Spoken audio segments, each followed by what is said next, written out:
What's going on, everybody, and a big happy new year to you. Welcome back to my channel, because I'm doing a video. How about that? I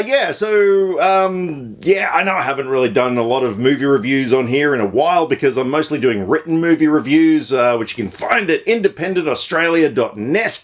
But yeah, it got to the end of the year and I thought, I'm kind of missing doing the top 10 end of the year list. So what the heck, I thought I'd do one because 2022, in my opinion, was a really good year for cinema. There were so many great films. It was actually kind of difficult narrowing it down to a top 10 list, but I've done it, and so here we go. But as per usual with these things, when you get to the end and you try and make your top 10 lists and you wind up with a whole bunch of leftover movies that you don't know what to do with, so I'm going to start it off with some honourable mentions. So these are some movies that just didn't quite make the list. They were really, really great. I loved them, but yeah, they just weren't quite there. So starting off with The Quiet Girl, which was a little independent Irish film that I normally wouldn't have gone and seen, except for the fact that I had to review it. And I absolutely loved the film. It took me right out of my comfort zone. It wasn't like a typical kind of Hollywood big blockbuster film. It was a very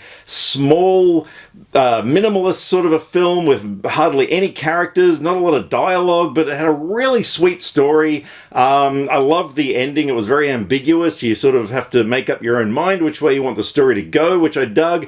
And yeah, I loved everything about it. So yeah, if you haven't seen it, check that one out. Onto the opposite side of sweet and tender and nice is a movie that hit Disney Plus called Fresh, which I'd heard a lot of people talking about it and how disturbing it was. And I thought, okay, I like disturbing. So I checked it out, and yeah, that movie I absolutely dug. It was darkly comedic, but at the same time, yeah, really quite disturbing in its subject matter. If you don't know much about it, try and avoid too much if you're going into it because, yeah, I didn't know a lot about it and I was really pleasantly surprised. So, yeah, I dug that flick. And another horror film that really, yeah, grabbed my attention this year was X by Ty West, which, this guy is just such a master of capturing the feel of a particular era, in this case, the 70s. And yeah, I just kind of thought it did have a few influences that it borrowed from other films and stuff, but at the same time it kind of still felt fresh. So yeah, I dug that one. Not so much Pearl, the sequel, but anyway, that's another story. Another film that really caught me by surprise was a movie called Operation Mincemeat, which is on Amazon Prime. It's a World War II film based on a true story of this absolutely insane plan that the British came up with in order to divert Germans away and save tens of thousands of soldiers. I'm not ordinarily a huge fan of war films, but again, I had to review this one, and yeah, I absolutely loved it. It was, yeah, just a really well-made film. And another one I caught on a streaming service, which I think I only watched it yesterday, was Glass Onion, a Knives Out story. Now, the reason it came close to making my top 10 list, but I've just got this one fundamental problem with murder mysteries, in that once you've seen the film, like once you've, gone through that journey, you kind of can't really have that same experience again. There's a lot of films like, sort of normal films, if you will, that, you can rewatch over and over again. It doesn't matter if you know the ending, it's great. But with murder mysteries, it's kind of the whole point of them is to try and figure out who done it and everything. So it's just a personal problem because the movie itself was absolutely fantastic, really well crafted, great cast, great performances. Yeah, I loved a lot about it, except for the fact that I probably might not watch it again. And the final two films I'm giving honorable mentions to, one of them is The Northman, which absolutely rocked my freaking socks. I loved that movie so goddamn much. But the only reason it didn't make top 10 is because I haven't rushed to rewatch that film. Like, I loved it. I bought the Blu-ray when it came out and everything. But yeah, I just haven't felt as compelled to watch that movie again. So that was the only reason why it didn't quite make the top 10. And I'm throwing another honourable mention in of a film I only just saw today, which was Avatar: The Way of Water, which I'm not a massive fan of the first one. I liked it. I didn't love it. But the second one, I was so pleasantly surprised. I actually only went and saw it because it was screening in 3D, and we just don't have 3D screenings here anymore. But yeah, I was really engrossed in the film. I thought it was great. It gave a set of bad guys who I really wanted terrible, slow, painful things to happen to these people, because they were really shit people. But yeah, look, overall I really dug it. But so those are my honorable mentions. Now let's get stuck straight into the top 10 of 2022. So coming in at number 10 is Violent Night, which I saw the trailer and I thought, okay, this looks interesting, and went and saw it. I had so much fun with this movie. I've seen it 3 times now since the 1st of December, and it's just got such a rewatchability factor. I love that it was just so heavily borrowing from Die Hard and Home Alone, but yeah, it didn't care. It was like, yeah, whatever. We'll even throw the titles of those movies into this film. I thought David Harbour was a fantastic Santa. I love the message behind it. I love the whole thing about how consumerism has taken over the Christmas spirit and kids only want, the next greatest thing and gimme, gimme, gimme. So yeah, this version of Santa was really cool, and it's just such a crazy idea, I loved it. Coming in at number 9 is a horror film that I got really excited when it came out, because I love my music, I love my horror films. When you put the two of them together, what do you get? Studio 666. Now, I'm not a massive Foo Fighters fan. I like them. I don't really love them. But yeah, I mean, I know it's not the first time that a band has, done just like a complete narcissistic showcase for themselves, but this one just, I loved it. The band were hilarious. I thought, they all performed well, even though they were just being themselves, essentially. But yeah, had some great kills, great story. It was just a hell of a lot of fun.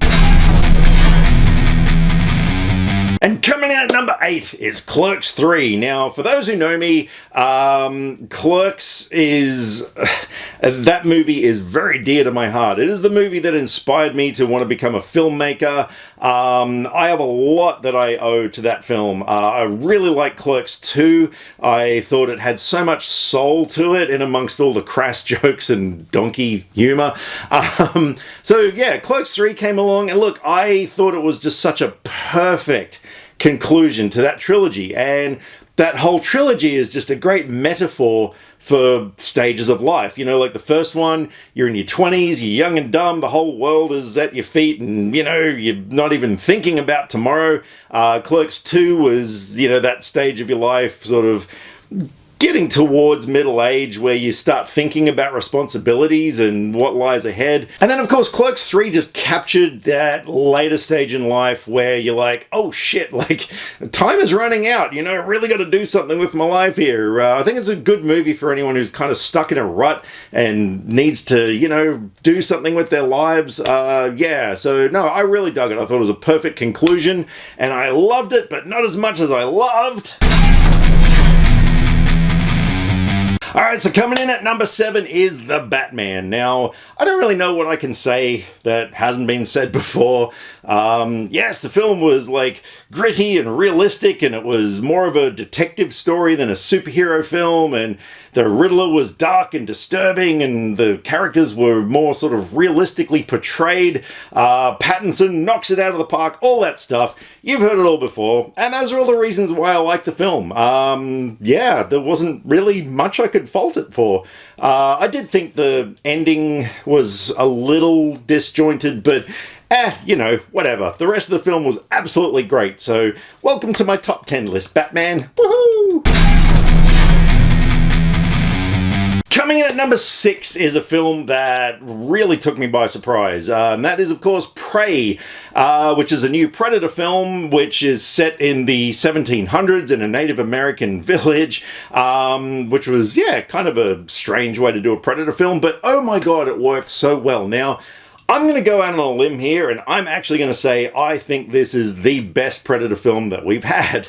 And I know there's a lot of people who are like, how dare you, the 1987 Predator is the best film, but yeah, look, that film was great for its time, and it's still great, but I mean, you know, it's a bunch of oily, muscly men in the jungle against an alien and "Meow, do it now" and everything, and giant guns and explosions and stuff, which is fine, you know, and in the 80s, that's what we wanted. Whereas Prey, I thought, had so much more in terms of character development and just a better story. It also had a lot of tension, some brutal violence, and I thought the character of Naru was just a fantastic female protagonist. She was a really strong female role model, not strong as in, you know, physically kick-ass, but, you know, she was a rebel. She was, you know, a non-conformist to what, you know, the sort of stereotypes of her village, what they wanted her to be and all that sort of stuff, and I dug that, you know, I dig a rebel character. So yeah, look, Prey, just the only thing that I could fault that film for is that we never got to see it on the big screen. Like, oh my god, like I've watched it a couple of times, and every time I'm just like, oh, what I would give to see this in a cinema. So yeah, that was a huge letdown there, but whatever, it's a great film, but not as great as this next one. Bullet Train. Yeah, when I first saw the trailer for that, I was just like, wow, this movie looks wild and crazy and insane and fun. And it was. It is a wild ride. There are so many incredibly imaginative and fun characters. The whole situation and the setting as well on like this claustrophobic train, I just thought worked so well. Fantastic action sequences. There's a lot of the film that I thought sort of hinted at Tarantino, Robert Rodriguez, a few other action directors. But yeah, look, overall, it was just such a fun movie. I could not wait to see it again the first time I saw it. And yeah, I'm going to be rewatching it many, many times in the future because it is just that much fun. Okay, so number 4 is a movie that I am almost willing to bet money that you've never heard of before. I'm only basing that on statistics, being that a lot of people I've spoken to about it have never heard it before. So yeah, Significant Other was recommended to me recently, and I checked it out just a few days ago. This is actually a very recent addition to my top 10, but my god, it blew my mind. I can't really say too much about it because the less you know, the better, but it's a sci-fi horror film that starts off one way. You think it's about this couple going into the woods on a hike, solving relationship issues, and then kind of halfway through, like, something happens that I just sat there with my jaw to the floor. I was like, wait a minute, what? And then there's another twist after that, and it sort of becomes almost borderline a dark comedy for the second half. And I know some people found the difference between the tone in the two halves felt a bit disjointed, but for me personally, I had no problem with it. I thought it was great. I mean, you know, you kind of get almost 2 movies in one. Yeah, but look, seriously, check that movie out. That is the only movie on my top 10 list so far that I haven't actually rewatched, but I wanted to watch it again the next day, and I can't wait to see it again. Number 3 is Fall, and this is a movie that I freaking loved. I saw it twice on the first day that I saw it. When I read the premise about 2 girls stuck on top of a 2,000-foot tower in the middle of the desert with no way to get down, I thought, okay, that's got me intrigued, because I love minimalist survival horrors. I love it when you got like one or two characters who are stuck in a precarious situation, you know, life or death sort of thing. Things like Open Water, where two divers are stranded in shark-infested waters, or Buried, where Ryan Reynolds is stuck in a coffin for the whole movie. You know, I love stuff like that if it's done well. And this movie gave me everything I wanted. It was white knuckle terror in terms of the heights thing. Like, when I first saw it, I went to the biggest screen I could possibly see it on, and it did not disappoint. Like, I'm not too bad with heights, but this movie had me clenching the seat in so many parts. Yeah, had a really cool twist in it that I never saw coming. Overall, yeah, I just thought it was a really, really great film and a lot of fun, but it wasn't as good as this next one. So yes, I can already hear what you're saying. You're saying, how can this not be your #1 movie of the year? Because so many people have it as their top movie. And I know, I get it. Look, I loved Top Gun Maverick. It was such a fun time at the cinema. It was an absolute adrenaline rush. It was, look, in terms of a sequel being, you know, an improvement over the first one, I would actually rank this as the best sequel I've probably ever seen. And I know you might say, oh, but what about things like Terminator 2 and stuff? But you got to take into account with Terminator 2, the first movie was so freaking brilliant anyway. So, you know, the improvement wasn't huge. Whereas this one, because to me personally, Top Gun is not a really great film. If you get past the nostalgia and really sort of critique the film, it's actually not that great. But yeah, this movie just delivered in spades. It was so much fun, absolutely exhilarating. Yeah, loved it. But there's one movie from last year that, yeah, I thought was a little bit better. So Barbarian is a film that when it first came out, I kind of skipped it.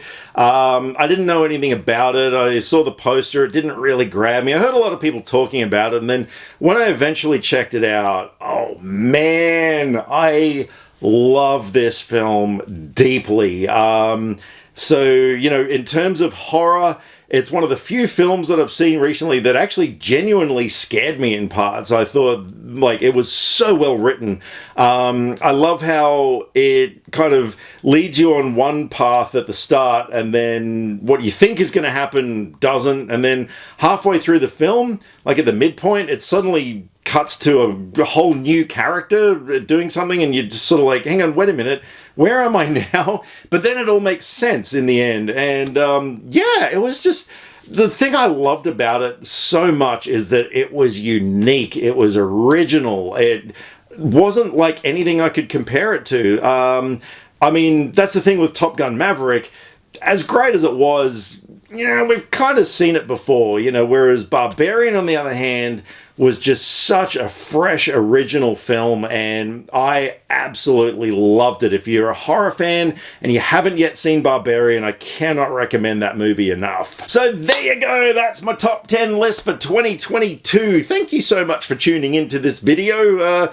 Yeah, look, I mean, I'm not totally done with the channel. I've just sort of more do written reviews now rather than the video stuff, but I do get a lot of people who are like, oh my god, I miss your channel, and it's like, well, maybe I might start doing more. I don't know, we'll see what happens. But anyway, over to you guys. I want to know what your top 10s for last year were, or your top 5, or your top 3, or just, I don't know, a movie that you thought was mildly interesting. And of course, if you want to talk about any of the movies that I've just waffled on about for however long, yeah, fire away in the comments. Let's get a powwow happening, because, you know, you can type words and I'll type words and we'll type words at each other. It'll be fun, I promise. So, yeah, thanks again for tuning in. Let me know what your movies are. Drop me some comments below, because I like to talk about movies and I would love to talk about movies with you. Catch you next time. Click subscribe to stay up to date with all the latest movie reviews. Skynet will be taking over any day now, so what have you got to lose? Nyah.